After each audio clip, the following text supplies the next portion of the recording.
ہمارا بہت بڑا خاندان تھا. میں جس کمرے میں رہتا تھا اس نے میرے ساتھ تنہائی کے 15 سال کاٹے. جوانی زیادہ تر ملک سے باہر اور اگر شہر میں تھا تو گھر سے باہر گزری. اس کمرے میں میرا سب سے طویل عرصہ میری محبت کی عدت تھی جو شاید ابھی تک پوری نہیں ہوئی. پھر مجھے بیاہ دیا گیا. سردیوں کی طویل راتوں میں گلے لگ کے رونے سے دکھ کم تو ہو جاتا لیکن ٹھنڈے پانی سے نہانے کا تصور پھر رونا دیتا. بیگم جس فرقے سے تھی وہ محبت کو اتنا بڑا کام سمجھتے تھے کہ اس کے لیے موزوں ترین جگہ صرف باتھ روم ہی ہو سکتا تھا. بیگم کے نزدیک تاخیر غسل پیسے گناہ ہے. فرشتے اس وقت تک نہیں آتے جب تک جائے وہ کنواں مکمل کلیئر نہ ہو جائے.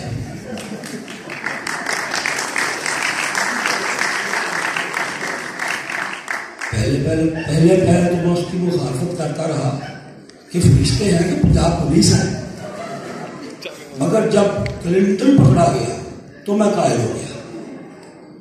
اس کے بعد میں نے گھر تو کیا باہر بھی کوئی نشان نہیں چھوڑا. مصیبت یہ تھی کہ ہمارے گھر میں ایک ہی غسل خانہ تھا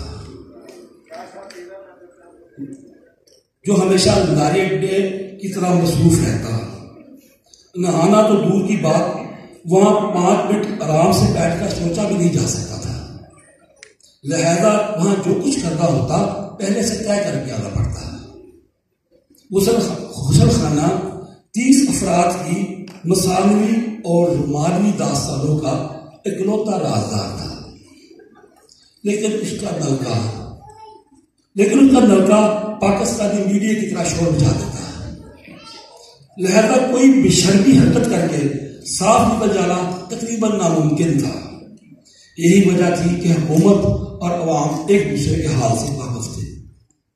شادی کے 3رے مہینے بیگم کہنے لگی کتنی بری بات ہے، ساتھ والے کمرے سے ہر طرح کی آوازیں آتی ہیں.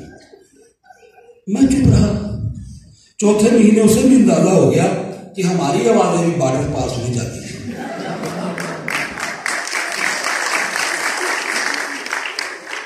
پہلے بچے کو ٹھنڈ سے بچانے کے لیے کمرے میں ایک چھوٹے سے چولہے کا اضافہ کیا گیا. ضرورت ایجاد کی ماں ہے. میں نے اماں کے جہیز کا کانسی کا پتیلا چرا کر بیڈ کے نیچے چھپا دیا. دن بھر اس میں جگ جگ بھر پانی ڈالتے اور رات مگ بھر کے نہاتے. نلکا یہ سب کچھ چپ چاپ دیکھتا رہا. ماں سے پتیلے کی چوری چھپی نہ رہ سکی. رات 1:30 بجے مجرم بما پتیلا بما گرم پانی پکڑا گیا. ماں پھر کھلا کر رہ سکی. کہنے لگی پتر اب ساری زندگی پتیلا چکے گا. بچے 1 سے 4 ہو گئے. گھر خالی ہوتا گیا. بڑے بھائی اور چھوٹے بھائی نے زیادہ گھر بنا لیے جن کے باتھ روموں کا سائز شرعی تقاضوں کے ہم آہنگ تھا.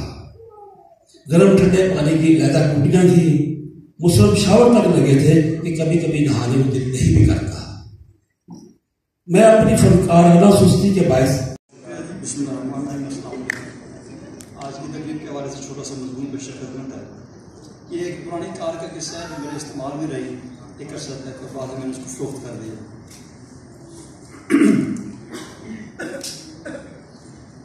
اپنی 88 ماڈل FX کار کی فروخت کے لیے میں نے ایک دن پہلے اشتہار دیا تھا.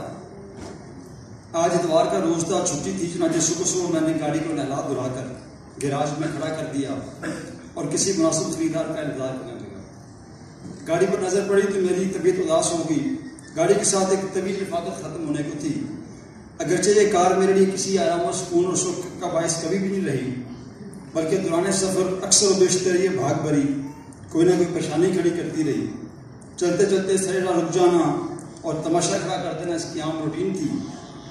اس کا چلن ہمیشہ سے کسی اڑین اور ضدی گھوڑے سا رہا جو اپنے سوار کی منشا کے خلاف بیچ چوراہے میں کھڑا ہو جائے اور آگے بڑھنے سے انکار کر دے. لیکن پھر بھی اس موقع پر ایک عرصہ قربت نے ایک عجیب سی جذباتی کیفیت پیدا کر دی تھی. کار برائے فروخت کا اشتہار دیتے وقت میرا خیال تھا کہ میں اسے کسی دوست نما دائمی دشمن کے ہاتھ بیچوں گا تاکہ دوستی کا صحیح حق ادا کرتے ہوئے خاموش انتقام لیا جا سکے. خود میرے ساتھ بھی ایک دوست نے یہ مہربانی فرمائی تھی، لیکن اس میں مسئلہ یہ تھا کہ میرے تمام احباب اس کار کے احوال سے واقف تھے اور کئی ایک جنہیں میرے ساتھ کبھی سفر کا اتفاق ہوا وہ تو باقاعدہ اس کے متاثرین میں بھی شامل تھے. بطور سواری یہ کار کسی عذاب سے کم نہیں تھی، اس کی کوئی قلب سیدھی نہیں تھی، اس کا کچھ بھی اوریجنل نہیں تھا. اس کے مالک سمیت اس کی ہر شے کئی بار تبدیل ہو چکی تھی. کئی کار مکینک تب باقاعدہ جواب دے چکے تھے کہ یہ مریض ٹھیک ہونے کا نہیں. شہر کے سارے مکینکس میرے واقف تھے.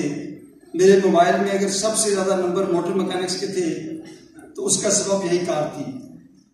اور میں خود بھی اگر اب ایک اچھا خاصا مکینک بن چکا ہوں تو یہ بھی اسی کی عنایت ہے. 4-5 کلومیٹر سے زیادہ سفر اس کے لیے لانگ ڈرائیو کے زمرے میں آتا تھا اور ایسا سفر اس کی طبیعت پر ہمیشہ گراں گزرتا. شہر بھر کی کوئی سڑک ایسی نہ تھی جہاں موصوفہ نے ہم سے دھکے نہ لگوائے ہوں. اس لیے میں اسے فیملی کار کہتا تھا کہ کسی اکیلے آدمی کو اسے رکھنا اور استعمال کرنا ممکن نہ تھا. اسے کسی طرح ہم غلطی سے واش کر دیتے تو کئی روز تک اس کی طبیعت ناساز رہتی. سروس اسٹیشن پر لے جاتا تو وہ اسے واش یا سروس کرنے سے انکار کر دیتے. میرے اشعار پر کہتے کہ پہلے لکھ کر دیں، اگر اسے کچھ ہو گیا تو ہم ذمہ دار نہیں ہوں گے. اس کرم بھری گاڑی میں کبھی ہارن لگوانے کی ضرورت محسوس نہیں ہوئی.